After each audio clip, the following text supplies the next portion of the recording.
Nah,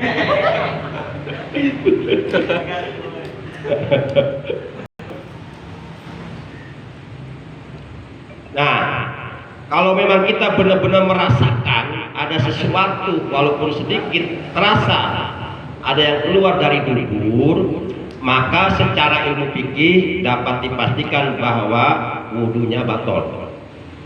Kalau wudunya batal, berarti sholatnya jangan dilanjut, keluar wudu lagi. Karena patokan ilmu fikih adalah sebagaimana dijelaskan di dalam usul fikih al-hukm bil jawahir. Hukum itu menghukumi yang johir-johir, yang nyata-nyata, yang memang terasa. Kalau kenyataannya terasa, ya berarti ada keluar. Karena kalau umpama tidak ada sesuatu yang keluar, tentu tidak akan terasa tuh. Terasa tuh. Entar. Rasa ngantuk. Atul gua pakai kaca pirit berarti. Perasaan air keluar cuman di iya kan asa awal sih. Nangkeun di kodek. Masa kersolat menipu ari kodek yang tai. Apaan kehalangan samping meureun. Kumaha ngodekna. Cilok samping sing catkeun heula. Teu pake sepak. Atuh ge katingali bujur kalau tukang. Nggak perlu.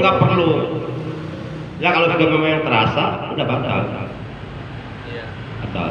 Dan kalau umpama ternyata survei membuktikan setelah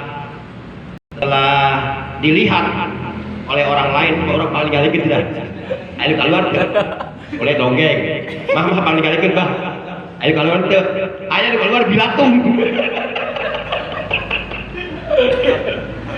Bilatung keluar tidak lampu juga. Nah. Kalau ternyata dilihat oleh orang lain nggak ada, ya nggak ada umpama. Tapi kan itu membuat kita ragu-ragu ketika sholat. Nah, perkara yang membuat kita ragu-ragu lebih baik ditinggalkan. Artinya udah putuskan bahwa sholat kita batal, udah wudu lagi untuk menjaga kehati-hatian. Kira-kira bisa dipahami nggak maksudnya? Bisa. Ya, silakan yang lain.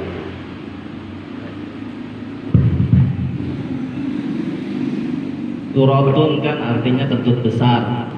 Ada kitab yang namanya Duratun Nasin. Apa itu artinya? Oh, beda huruf. Beda huruf artinya.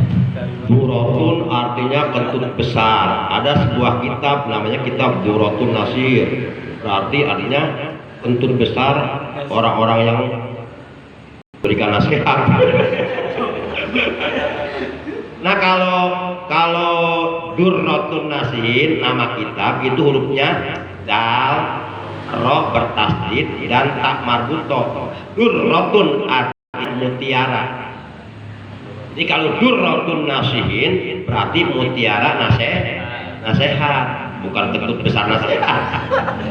Kalau kentut besar mah hurufnya bukan dal, dot, ro bertasdid sama tamar buto pakai dot, rotun pakai dot. Jadi bukan du tapi dur. Jadi ada dur, ada dur, beda. Dur rotun itu mutiara, tapi kalau dur rotun itu artinya kentut besar. Gitu. Pertanyaannya cuma itu aja. Itu mah iseng lah. Iseng tuh. Daya obrolan. Kang mau nanya. Iya, mau nanya sih mau ceramah. Tentang gimana caranya pindah mazhab gitu Kang? Apa harus diijab dulu? Terus bukankah kalau saya ngerasa mazhab saya ya mazhab keturunan karena orang tua saya mazhabnya Syafi'i, ya saya ikut Imam Syafi'i. Iya otomatis. Terus kalau mau pindah mazhab itu jangan pindah. Gimana gitu? Udah dirindam aja. Kalau pindah nggak ngaji lagi. Cara untuk berpindah mazhab sementara dan Ya. ataupun selamanya gitu, gimana caranya? Ya. Terlepas dari apakah pindah mazhabnya hanya untuk sementara waktu oleh karena situasi dan kondisi tidak memungkinkan. Contohnya tadi ketika kita jamaah haji melakukan tawaf, situasi kondisinya kan jubel-jubel, sementara kita cuma pakai pakaian ihram, jadi tidak menutup kemungkinan besar akan bersentuhan kulit sehingga dapat menyebabkan batal wudhu. Kalau wudhunya batal, kapan mau tawafnya? Batal lagi, gaso tawafnya. Maka dalam situasi kondisi seperti itu kita dibolehkan oleh agama intikal namanya, pindah mazhab sementara waktu ke mazhab Imam Syafi'i. Cukup niat dalam hati. Caranya niatnya gimana? Niatnya begini, dalam hati tapi ya, nawaitul intikal min madhabis Syafi'i ilal Hanafi, atau bahasa Indonesia nggak apa-apa, aku niat pindah mazhab sementara waktu dari mazhab Imam Syafi'i ke mazhab Imam Hanafi karena Allah Ta'ala. Cukup niat dalam hati, nggak usah nyari dulu Imam Hanafinya, nggak bakal ketemu.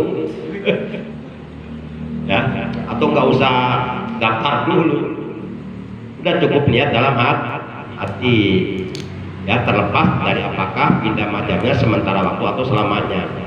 Tapi di antara mazhab yang 4 yang paling terbanyak untuk di wilayah Asia Tenggara seperti Indonesia, Malaysia, Brunei Darussalam, Singapura, Filipina dan sebagainya, itu kebanyakan umat Islam bermazhab Imam Syafi'i. Karena mazhab Imam Syafi'i itu jadi terlalu berat enggak, terlalu ringan enggak, sedanglah di memadukan antara rasio, akal dan syariat. Contoh nih, kalau mazhab Hanafi sholat itu wajib khusyuk. Kalau nggak khusyuk nggak sah sholat. Coba kalau kita mazhab Hanafi, pernah kita sholat bisa khusyuk? Pernah nggak? Nggak pernah. Allah ingat dunia, ingat hal-hal dunia. Allah mah kemana nggak keinget? Kita batalkan sholatnya. Kalau mazhab Hanafi wajib khusyuk sholat itu. Tapi Imam Syafi'i enggak, cuma sunnah muakkad itu. Yang lain silakan. Jagoan, caranya jagoan. Ini mau dibalik kita direct tanya. Kartu jagoan mana jagoannya? Bang, kan kita lagi dalam keadaan berwudu, terus bersentuhan dengan anak kecil yang belum disunat, apakah batal apa tidak wudhu kita?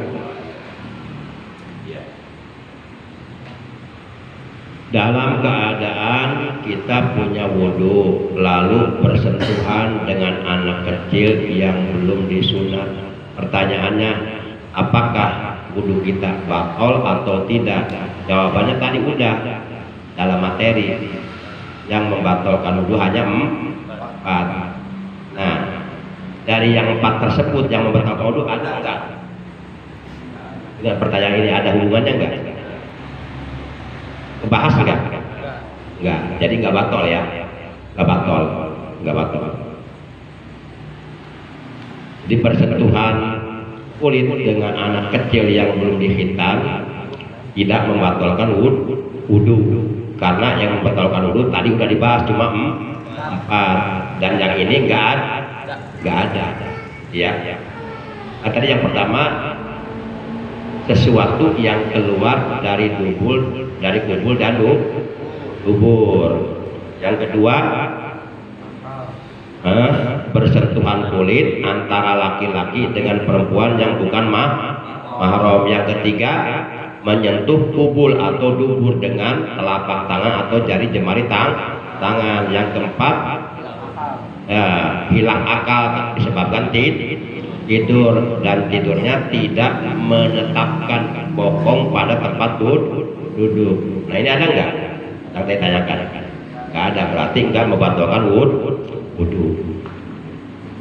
Rasulullah pernah lagi sholat, lagi dalam keadaan sujud, tiba-tiba cucu beliau Hasan Husain yang saat itu belum dihitan nempel di punggungnya, dibiarin nggak apa-apa, padahal belum dihitan.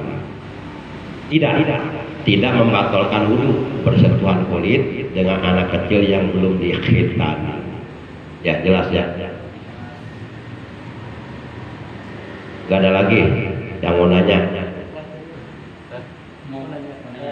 Ayo silahkan.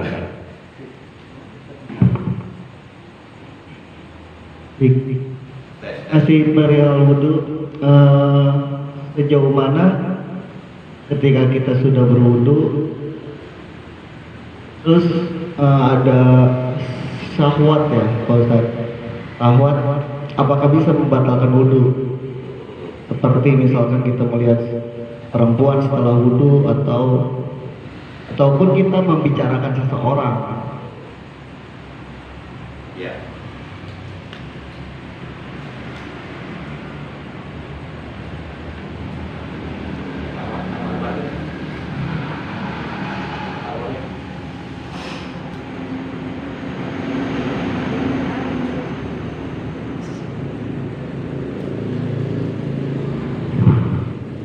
Baik. Ini pertanyaannya bagus. Jadi bagaimana kalau dalam keadaan kita punya wudhu, kemudian kita memandang aurat seorang wanita, lalu timbul syahwat, gitu kan? Atau dalam keadaan punya wudhu kita katakanlah menjelek-jelekan orang lain, begitu ya? Apakah hal seperti itu dapat membatalkan wudhu? Jawabannya, menurut para ulama ahli fikih, oleh karena al-hukmu bil zahir, hukum itu ya berkaitan dengan perkara-perkara yang zahir, yang nyata. Jadi hal tersebut berarti tidak membatalkan wudhu. Ya, kalau hanya sekedar memandang aurat seorang perempuan lalu timbul syahwat, tidak membatalkan wudhu. Kecuali kalau umpama dilanjutkan memeluk wanita tersebut dan menciumnya, baru batal. Gitu. Tidak betul wudhu. Cuma itu sebaiknya kalau kita sudah dalam keadaan punya wudhu, sebaiknya ya kita menjaga hati kita, menjaga nafsu kita, menjaga pandangan mata kita. Karena ada 6 perkara yang harus kita jaga. Kalau kita bisa menjaga yang 6 perkara ini, maka Allah akan menjaga tubuh kita dari sentuhan api neraka. Pertama, jaga pandangan mata. Kedua, jaga nafsu. Jangan diumbar, jangan liar nafsunya, jangan seperti nafsu binatang. Yang ketiga, jaga hati. Yang keempat, jaga lisan. Yang kelima, jaga akhlak. Yang keenam, jaga agama. Nah, apabila kita bisa menjaga yang 6, hafizallahu jasadahu ala niron, maka niscaya Allah akan menjaga kita dari sentuhan api neraka. Sebab orang yang tidak bisa menjaga pandangan matanya, tidak bisa menjaga penglihatannya dari sesuatu yang diharamkan, yang dilarang oleh Allah, maka niscaya ia tidak akan bisa menjaga nafsunya. Kebanyakan terjadinya perbuatan-perbuatan maksiat, perbuatan-perbuatan dosa, perbuatan-perbuatan yang dilarang oleh Allah, seperti perzinahan, pemerkosaan dan sebagainya, itu kebanyakan rata-rata berawal dari pandangan mata. Karena memandang sesuatu hanya timbul nafsu, akhirnya pikiran ngeras, akhirnya merencanakan sesuatu yang buruk, cari kesempatan dalam kesempitan. Naudzubillah min. Jadi begitu, barang siapa yang tidak bisa menjaga pandangan matanya, maka niscaya ia tidak akan bisa menjaga nafsunya. Dan barang siapa yang tidak bisa menjaga nafsunya, maka niscaya ia tidak akan bisa menjaga hatinya. Jadi nanti hatinya terganggu, kacau, gak ada ketenangan. Hatinya udah ada niat jahat terus, niat busuk, niat buruk, niat negatif. Selanjutnya, dan barang siapa yang tidak bisa menjaga hatinya, dia tidak akan bisa menjaga ucapannya. Karena ucapan itu adalah merupakan cermin dari hati. Ketika orang hatinya bersih, ucapannya akan bersih. Ketika orang hatinya kotor, ucapannya akan kotor. Apapun yang kita ucapkan, apapun yang kita lakukan, itu semuanya berangkat dari hati. Termasuk malam ini kita ngaji, itu dari hati. Karena di hati ada nih niat pengen ngaji, kan? Selanjutnya, barang siapa yang tidak bisa menjaga lisannya atau ucapannya, maka ia tidak akan bisa menjaga akhlaknya. Dan barang siapa yang tidak bisa menjaga akhlaknya, maka tentu niscaya ia tidak akan bisa menjaga agamanya. Dan barang siapa yang tidak bisa menjaga agama, maka binasalah ia, celakalah ia, rusaklah ia, karena agamanya sudah rusak. Nauzubillah min dzalik. Itu ya.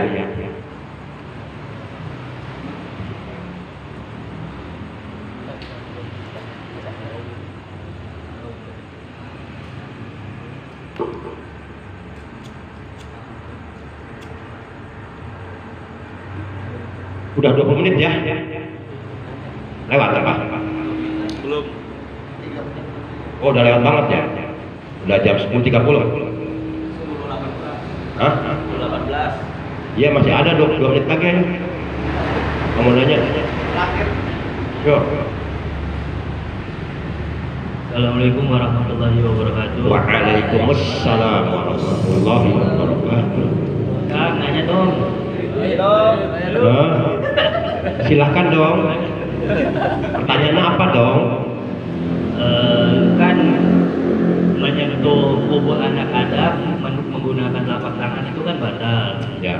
Apabila misalnya ada 2 orang, Sule sama Kevin. Nah, si Sule itu megang kuburnya Kevin secara langsung tanpa ada penghalang maupun bercanda atau tidak sengaja gitu. Sengaja atau tidak sengaja, apakah keduanya batal atau salah batal begitu? Nah, yang batal wudhunya bukan Kelvinnya. Yang batal wudhunya yang nangkep burungnya. Siapa tadi yang nangkep burungnya? Ada. Sule. Lagian Sule gak ada kerjaan. Mau sate itu. Kan bisa aja. Ya bagus daripada nanti jadi pikiran nggak bisa tidur, tanyakan saja. Jadi yang batal itu yang memegang kubulnya, dalam hal ini Sule memegang kubul Kelvin. Nah, sementara Kelvin yang kubulnya dipegang, dia mah nyantai aja, diem.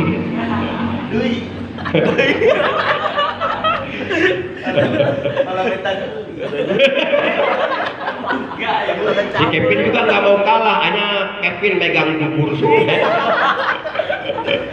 Udah persis kalau dipoto kayak dakocan. Begitu ya. Ya, yang dipegang kuburnya tidak batal, yang batal yang memegang kuburnya. Begitu, Muhammad Rizki ya. Terus kapan Muhammad Rizki mau megang kubur si Kelvin? Kan ilmu dipraktekkan.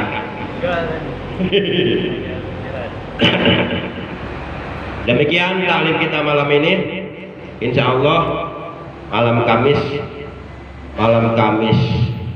depan itu pas udah masuk malam Kamis pertama belum?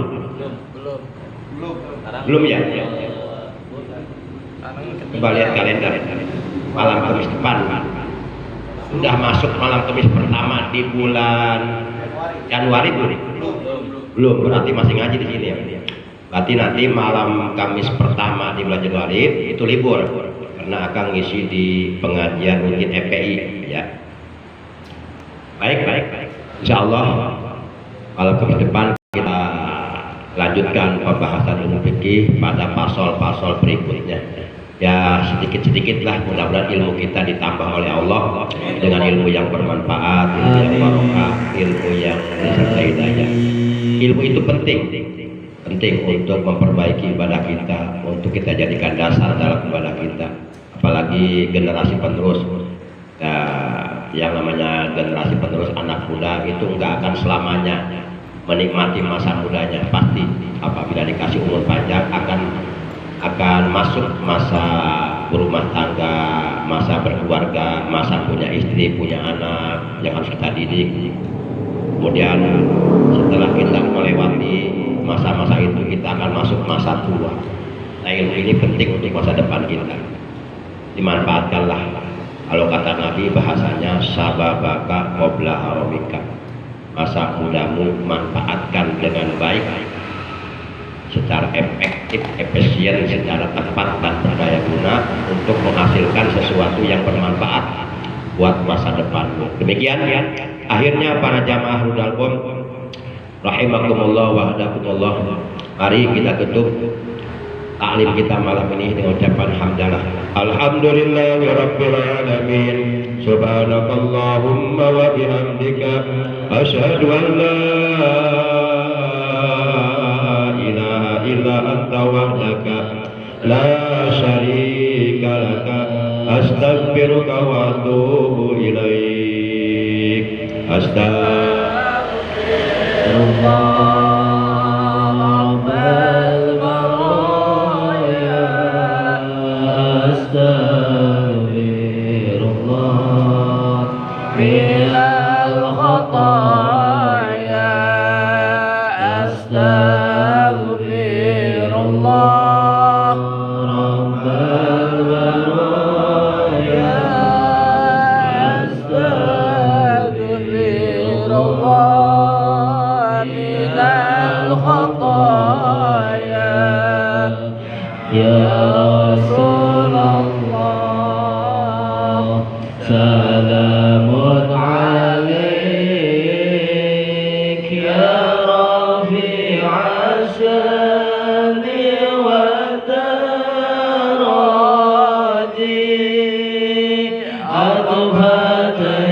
Allahumma ighfir lana wa li walidayna warhamhuma kama rabbayana shighara wa li abaina wa ummahatina wa ahmamina wa ammatina wa jaddadina wa jaddatina wa li ikhwanina wa li akhwatina wa li auladina wa li qarabatina wa li istadina wa li muallimina wa li masyayikhina wa li man ahsana ilaina wa li jami'il muslimina wal muslimat wal mu'minina wal mu'minat al-ahya'i minhum wal amwat. Allahumma hikman fi salam Islam wal muslimin. Rabbana zidna ilman nafi'an ma'al hidayah. Allahumma rzuqna istiqomah fi dzikri wad da'wah wal ibadah. Warzuqna husnal khatimah inda intihai ajalina qaula la ilaha illallah. Rabbana atina min ladunka rahmah wa hayyi lana min amrina rasyada. Rabbana atina fid dunya hasanah wa fil akhirati hasanah wa qina adzabannar. Wa sallallahu ala sayyidina Muhammad wa ala alihi wa sahbihi baraka wa sallam. Subhana rabbika rabbil izzati amma yasifun wa salamun alal mursalin walhamdulillahi rabbil alamin. Terima kasih. Adanallah wa iyyakum ajmain. Wassalamualaikum warahmatullahi wabarakatuh. Sallallahu Muhammad sallallahu alaihi wasallam. Muhammad sallallahu alaihi wasallam. Sallallahu alaihi Muhammad sallallahu alaihi wasallam sallallahu ala Muhammad sallallahu alaihi wasallam sallallahu ala Muhammad ya Rabbi salli wa sallim